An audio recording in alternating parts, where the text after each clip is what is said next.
Hi, everybody.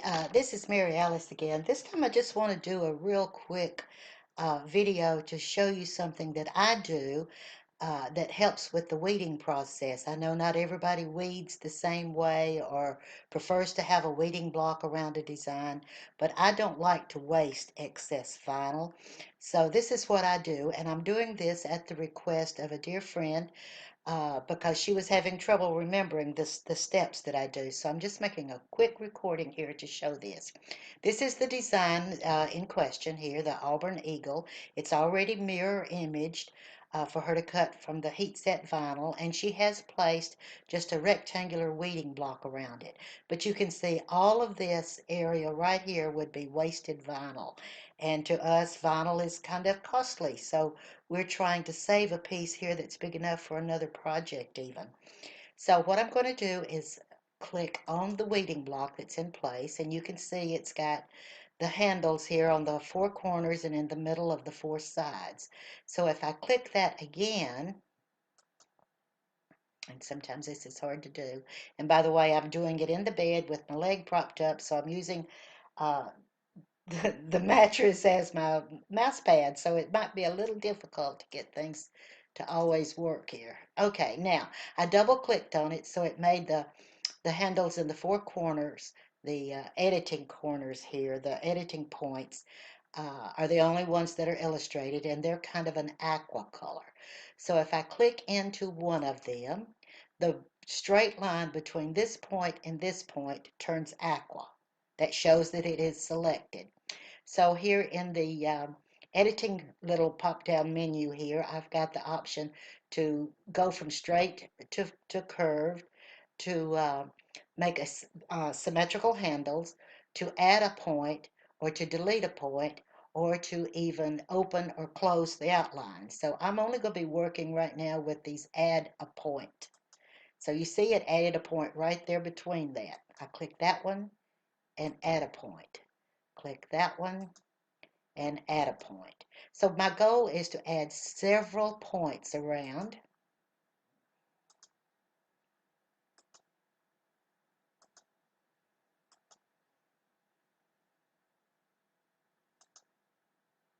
Whoops, get it again.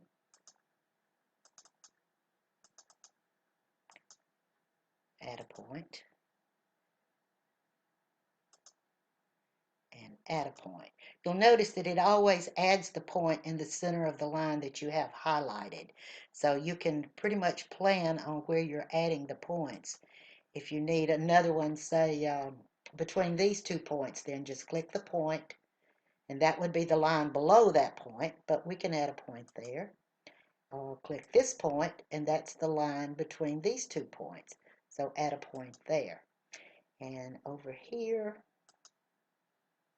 add a point, and then move that one because it added the point right there on top of the other one. Now you can see what the purpose of this is. I'm placing my mouse cursor in the center of each of those little dots, those little editing points, and moving the outline closer to the eagle's body outline itself. I need obviously to add some points in here so that we don't whack off his claws there. So I select this one and add a point and drag this over here. Whoops. This is something you have to keep doing, particularly if you're not using a smooth mouse pad. Let's add another one in here already. And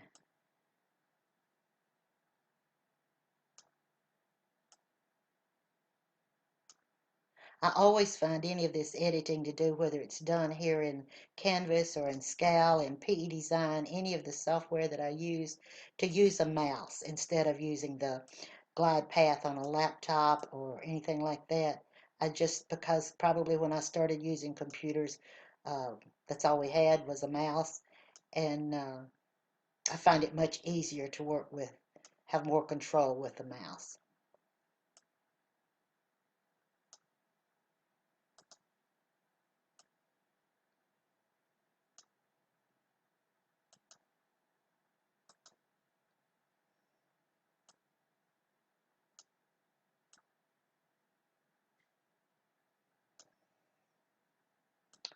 So this is just to show you how I do this editing process to give myself a closer in weeding line around a design so that we're not wasting all of that excess vinyl. And I'll stop recording here and complete this off screen, and then we will come back and I'll show you what I do then. So now I finished adding this little weeding outline all around the eagle here, so that this piece right here will be a big enough piece to use on another project. And even this right in here, we could squeeze something in there if we needed to. The center of flowers, the word Auburn, it just doesn't matter. There's all sorts of things. Some carrots, if we're doing it out of orange. We don't need to waste this. We can always use this piece right here again. In addition, I isolated the word Auburn right here and did some editing with the tools. I did some dividing to get rid of the center of the A and the B and the R, and then I deleted those to get them out of the way, and I fixed everything up so I could line it up across the bottom or across the top so that it's pretty much even. And actually this could be cut out of this area right over here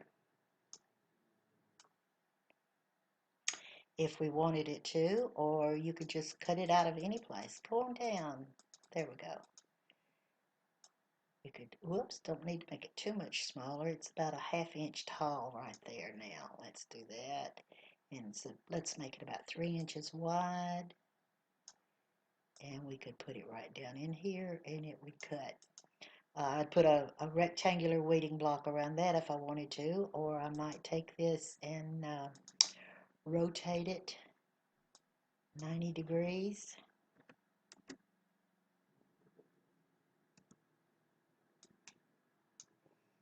And snug it down into here.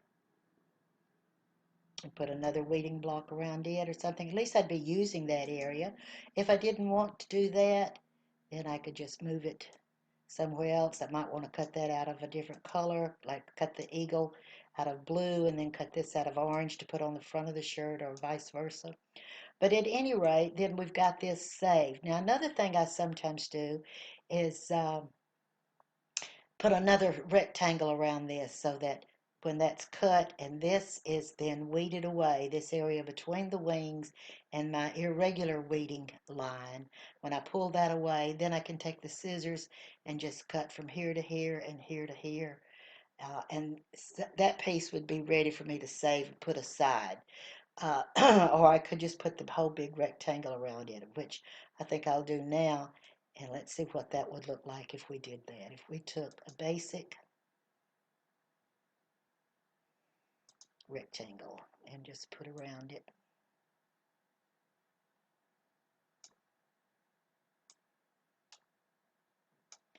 And think about this, when we cut it, let that even touch right there. Bring that down just a little bit to right there. Then when I pull this irregular weeding area away from around the outside of the eagle, and before I uh, pick it up and turn it, wrong side down to put it on with the heat press onto a shirt, then I would take the scissors and just cut this to here, and that's probably cut enough, or just clip that a little bit and save this piece. Put it in my shoebox over there and save it when I need just that size piece of orange heat set vinyl. And the same with this area right here. There's things you can do with this stuff and right here. So don't waste it. Make use of it. Do the best you can with what you've got. Make it do, wear it out, use it up, or do without, or something like that. There's no need just throwing money away when you can salvage pieces and save them. Now, don't get to be a hoarder and save little bitty pieces that you can never use. But I tend to save just about everything, and there's many a times when I need them. So I hope this helped. What we did was we had a rectangle around the eagle. We selected the rectangle, double clicked on it, and then added an editing point using the add point tool right here.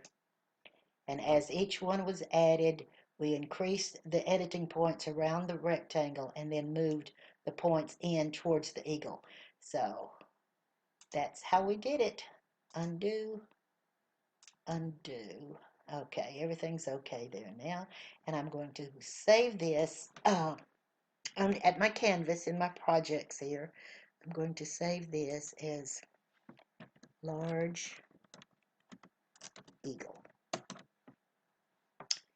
Save that into Brothers Cloud. So I'm going to download it. There we go. And I want to download it to my Scanning Cut Everything Helping Others Large Eagle folder. And because I edited, it's not the original one that was sent to me. This will be Large Eagle, EDITEDMAS. That shows it's been edited by me. I save that, and I will send that on so that it can be cut out of the vinyl and put on the shirt either tonight or first thing in the morning. Hope this helped everyone and gives you some idea of some of the things you can do using Canvas. You can also do it in Scale, but I just prefer to do this one in Canvas. So if you have any questions, be sure and ask me on the Scanning Cut Scale Help Facebook page or on the Scanning Cut Friends Facebook page.